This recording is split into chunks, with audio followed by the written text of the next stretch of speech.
Hello, everybody. It's George from Ireland. So, welcome back to my channel once again. Anyway, I'm talking about the Lachin Corridor situation. So, the Lachin Corridor is on the eastern edge of Armenia.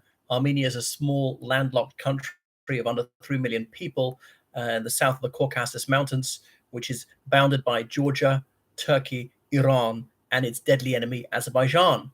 So, they've been fighting on and off for over a century, the Azerbaijanis and the Armenians.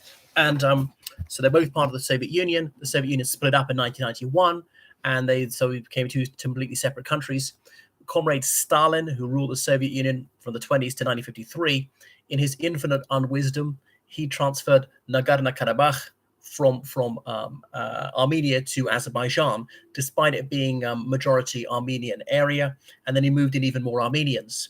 So there's an Armenian majority region, Nagorno Karabakh, that was legally part of Azerbaijan, about 80% ethnically Armenian in 1991 at the dissolution of the Soviet Union. So Comrade Stalin had done this to try and make the breakup of the Soviet Union impossible. Well, he didn't, but he did make it exceptionally bloody. This is a problem deliberately created by Moscow. So they fought over it, Armenia and Azerbaijan. The Armenians won, despite being outnumbered about 3-1.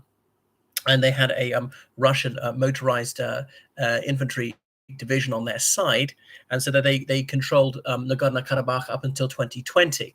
And Nagorno Karabakh, its name is indicative of its multi-ethnic history and the way it's passed through numerous hands.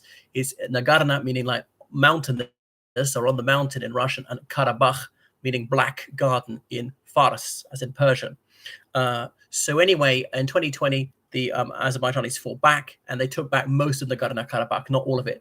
Armenia actually occupied some of Azerbaijan proper, areas that even the Armenians acknowledged were properly part of Azerbaijan. But the international community regards Nagorno-Karabakh as legally Azerbaijani, which it is, even though since 1991, almost no Azerbaijanis have lived there. There have been massacres of civilians on both sides, most notoriously the Khajali massacre of Azerbaijani civilians by the Armenian military. Now, partly the Armenians say we're paying them back for over 70 years earlier, massacres of Armenian civilians in Azerbaijan, and the Azerbaijanis' cousins, the Turks, carrying out the Armenian genocide in the First World War.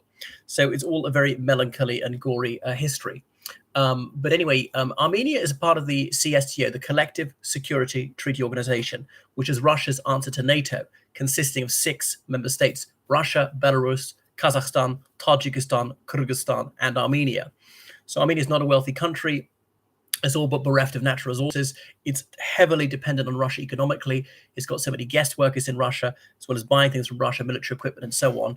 Azerbaijan is an oil-rich country, gas-rich country, but obviously that goes to an infinitesimally small elite, President Aliyev and his cronies, and most people live in relative poverty. So there was this peace agreement brokered by Moscow in November 2020, and it provided for the Lachin Corridor and 1,500 Russian peacekeepers to ensure that one of these Armenian exclaves could still be supplied with food and so on. People could go in and out, and they'd be protected by Russian peacekeepers. But the Azerbaijanis, a few months ago, they blocked that, and they won't let anyone in and out. And they want those people, those Armenians, to admit that they are Azerbaijani citizens, even if not Azerbaijani ethnically. And that's been going on for weeks. There's been a convoy of 19 Armenian trucks carrying humanitarian aid, food and medicine and so forth, trying to get into Nagorno-Karabakh, and they've been blocked there for weeks.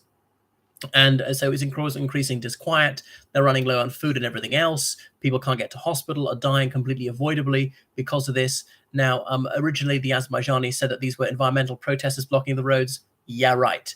This is a country which is violently intolerant of the mildest dissent. Any peaceful protest is criminalized. They're obviously doing it at the behest of the Azerbaijani government.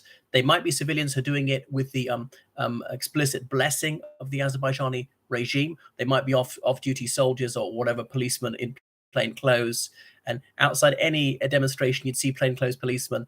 They'd be so blatant. There'd be men in their 20s, 30s, or 40s, slim, very tidy. Yeah, their casual clothes, be like a tracksuit or something like that, vigilant, hanging around on the street, very watchful, not on the mobile phone, not chatting or smoking or anything like that, not standing idle. So clearly they've been doing this. So it's caused worry. And so that's why some American politicians, members of the Foreign Relations Committee, have gone, and they were trapped there for a while. The European Union, the United States, they've sought to convince the Azerbaijanis to allow this humanitarian aid convoy through, but they're stonewalling, and they're not letting it through. And then they did let one truck through, but they found some prohibited items, some electronic items for sale. And was it the Red Cross who was sending the convoy through? They said, okay, we admit it is drivers that we employed. We had no idea they're breaking the rules and smuggling this, not drugs or weapons or something, just as a way to make a bit more money. Unfortunately, that's been a bit of a propaganda propaganda boost to the Azerbaijanis, saying, oh, well, we can't allow this because there's the sort of tax evasion going on. So it's a very troubling situation. Now, Russia has barely grumbled about this one because, remember, they say we'll defend Armenia proper, but we won't defend the Armenians when they illegally occupy Nagorno Karabakh. And the Russians, they've withdrawn some of their peacekeeping troops from Armenia because they need every man they can get for Ukraine. And part of the CSTO deal is that Russia is able to control Armenia's border with Turkey, which is a NATO state. So that was a bit worrying for Russia if NATO broke through there. And NATO, of all the NATO countries, only one, Turkey, still trades with Russia as normal. It's imposed no sanctions whatsoever, and their flights back and forward as normal. Is the most popular foreign holiday destination for Russian tourists is Turkey. It's important to Turkey's economy, particularly as they're suffering galloping inflation. So it's both of their interest to try and keep relations as cordial as possible. But the Ruskies don't want to queer the pitch with the Turks, and that's why they're not annoying Turkey's sister nation, Azerbaijan. And so that's why Russia is not even speaking up for Armenia. And that's why the Armenian Prime Minister, Nikol Pashinyan, has openly questioned the value of the CSTO. But he's got nowhere else to go. They've got a reasonably friendly relationship with Iran, a Muslim country, whereas Armenia is a Christian country, partly because the Azerbaijanis would quite like back 2/3 of historic Azerbaijan, because it's 200 years ago this year that Iran and Russia struck a deal to divide Azerbaijan between them along a certain river, and that's the border between Azerbaijan and Iran to this day. So 2/3 of Azerbaijan, southern Azerbaijan, is actually part of Iran these days. And so there are about 25 million ethnic Azerbaijanis in Iran, but as far as I'm aware, they don't actually want to be part of the Azerbaijan Republic. Azerbaijan is secular. Iran is a theocracy, officially a Shia state. So the United Nations some days ago sent some experts, and on the 7th of August, they published a document on the United Nations High Commission for Refugees website, calling upon humanitarian supplies to be allowed through. So there is a acute paucity of vital staple food: sunflower oil, fish, chicken, dairy products, baby formula, cereal, sugar, and so on. And this really is cruel and inhumane. To be people being malnourished, I don't think it's actually starving. So the Armenians might just say, well, we just can't control it. Okay, just give it up. At least they'll be fed if they join Azerbaijan. It'd be a bloodless victory for the Azerbaijanis. So that's why the situation's going on, and I don't see any end in sight. Armenia can't fight successfully. They tried and lost in 2020. They won't be able to purchase arms from Russia. Russia needs all its weapons it can for Ukraine. Armenia's got very little money.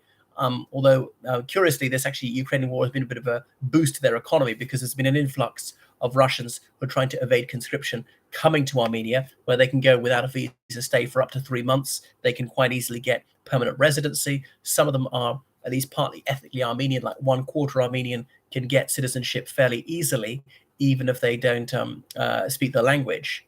So it's one of the few countries where Russians are permanently flavor of the month. Something onto Georgia. Situation is more complex there because, of course, of the Russian illegal occupation of Abkhazia and South Ossetia. So I suspect that the Armenians are just going to have to give in the end, because what other option do they have? I mean, sanctioning Azerbaijan, they don't trade with them anyway. Negotiations with Turkey were going reasonably well towards normalizing relations, towards reopening embassies, reopening the border, trade with them, which would be a shot in the arm to the economies of both countries. If they could have peaceful relations with their neighbors, that would be great. There is no military option. They're outnumbered over 3-1. The Azerbaijani military technology is a generation ahead of the Armenian military technology. As the Ukraine war has proved, that the NATO manufactured technology is far superior. Azerbaijan can afford to purchase that. Armenia can't. Azerbaijan also has friendly relations with Israel, has bought some of their technology, their intelligence, partly because Israel sees it as a listening post to the north of Iran. It puts a chill wind in the mind of the Iranians, the idea they might fight on their northern border if they're also facing air raids from Israel and Saudi Arabia. Right, thank you so much for watching my channel. So please make sure you subscribe and donate on PayPal, georgecallahan79@gmail.com. Remember, I do lessons online and all sorts of subjects and help people with essays, dissertations, theses, interview practice, elocution, and such like. Toodle pip.